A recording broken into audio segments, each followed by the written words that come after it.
Hello YouTube, Jeff Steele here with SteelNavigator.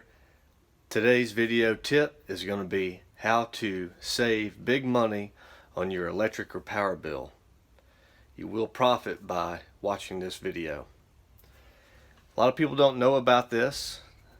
I only learned of this tip by renting my first room when I first moved out of the family home from my landlord who owned the house. He was an engineer and he practiced this daily, so that's where I learned this from. I've not seen this on the internet. Now there's something called vampire power. For example, we have appliances that are plugged up, electric alarm clocks that continuously draw energy even if we're not using them. I have seen that. However, this is taking things to another level, cutting it off completely at the source. I think it's a lot easier. You have one place to go, one switchboard to work with. You don't have to run around the house unplugging appliances. So, we all have breaker boxes, which is the electric station coming off the main service of where we live.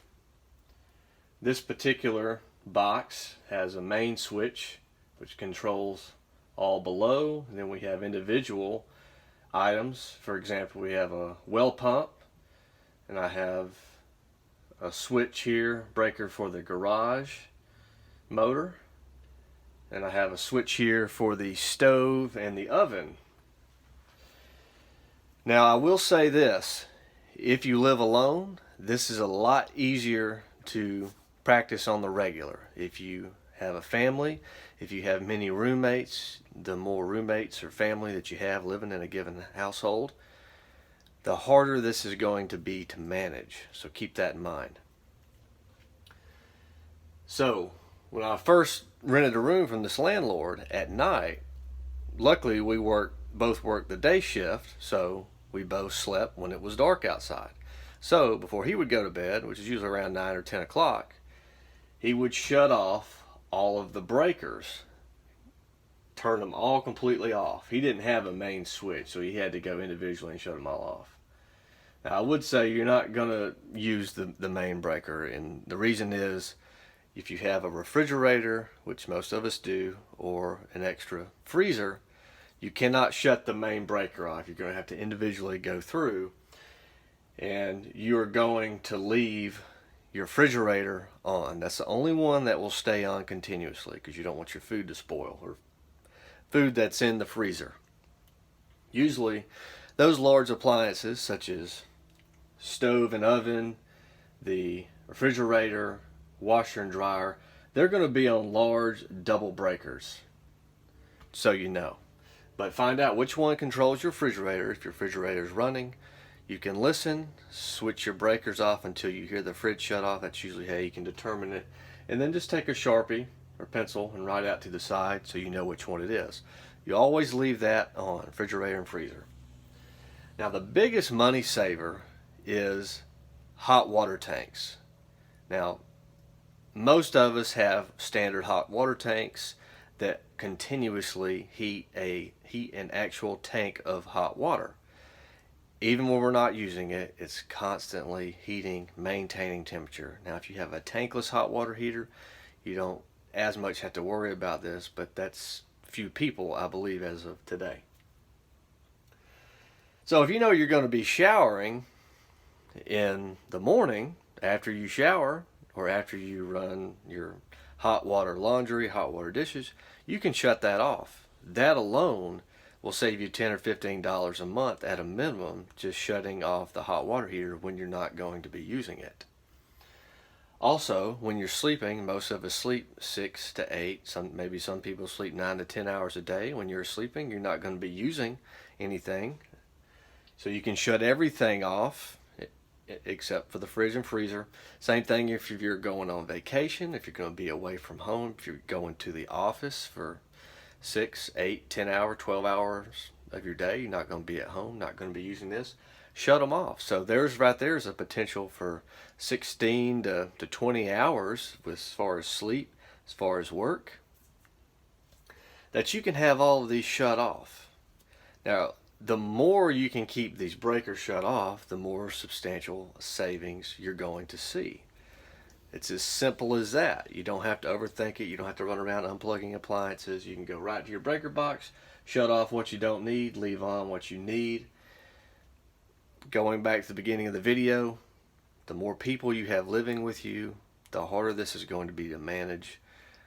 Also, the difference of schedules with the people living in your household. If you have people working the night shift, you're working the day shift, your household's really operating on a 24-hour basis. You might not be able to do this. But if you can get the other people on board, keep them accountable, maybe incentivize them as far as the savings, maybe that'll help bring them on board to help you work with this. You might save $10 to $15 starting. You might be able to get that up to $20 to $50 a month savings. I've seen as high as $100 a month in savings on a 3-person household. The more you work with this, the more you stay on it, the more it's going to make a difference. When you add this up over a year and then times that by 5 years, 10 years, 20, 30 years, we're talking about thousands of dollars that you can spend elsewhere where you like, not on an electricity bill. You're not getting rid of your electricity. You're simply using it when you need it and shutting it off when you don't. It's very simple.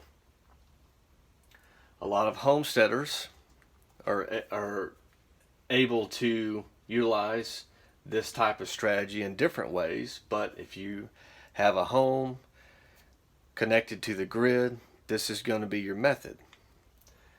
There is an exception here.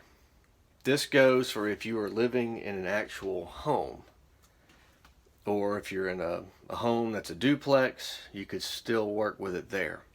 If you were living in an apartment, and I know this because I lived in 2 apartments for over a period of 3+ years, you're not going to be able to do this. Here's why. They sort of sell it to you that you have your own electric meter and you're only being billed for the electricity you use in your given apartment. That's a total lie.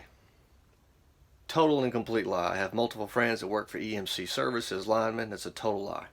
What they do, they take the total square footage of the given building that your apartment or unit is in. They divide that by the square footage. They take the total power output for that given building, divide it by the square footage of that building, and then divide it by your actual square footage of your unit or apartment. So you can have all your breakers shut off 24/7, 365, not running a refrigerator, nothing. You're still going to have a power bill, which is going to range anywhere from $75 to $200+ a month, I've seen. And that's simply because you're paying for your neighbor's power. If your neighbor's got 5 flat screens in their apartment running, watching football games all day, all night, and has the refrigerator door wide open, you're simply going to be helping to save your neighbor's money. You're still going to be paying. Doesn't matter. So if you're in an apartment, this doesn't apply. Use all the power and energy you want. Unless you can get your entire building on board, which is not going to happen. This is not a strategy for you. But if you're in an actual home, standalone unit, excellent strategy. Now, I want you to try this out. Let the community know in the comments how much money you're saving. Do you practice this already? Do you have other tips or tricks to save money on your power and electric bill? Let us know. Tap the subscribe button, the thumbs up icon, the bell icon. Share this video if you would, get the word out.